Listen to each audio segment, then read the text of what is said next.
comment ça se passe dans le monde nord-américain stand-up.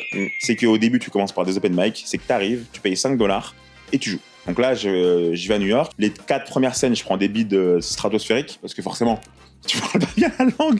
Et c'est marrant que dans ta tête. Et en plus, moi, j'ai commencé à écrire, j'étais dans l'avion. Donc, ouais. Ça veut dire que... T'avais 11 heures devant toi, mais mais c'est maintenant. Je fais rire à mon cousin, je vois que dans son visage, il me dit, frérot, je t'aime bien, hein.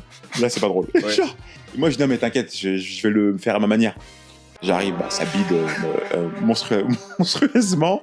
Ça bide. Franchement, sur les 11 scènes, il y en a 4 où ça bide terriblement. Au bout de la 5e, ça commence à... Moi, les gens, ils disent, vas-y, il est sympa, le gars, quand même. Il sait pas ce qu'il dit, mais... Il a envie, quoi. Ouais, il a envie un peu, quand même. That they don't know what the fuck they're doing. Il y en a une, je me rappelle, c'était la dernière, où vraiment, je fais un bon passage. Genre, je me rappelle dans le mode, des gens, ils étaient vraiment avec moi. Alors que je racontais n'importe quoi. Aucun sens dans ce que je disais, mais j'ai réussi à transmettre un truc.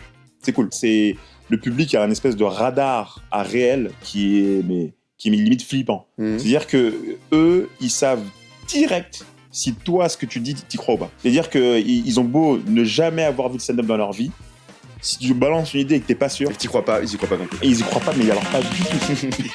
mais alors bonne, mais frérot, retravaille et reviens.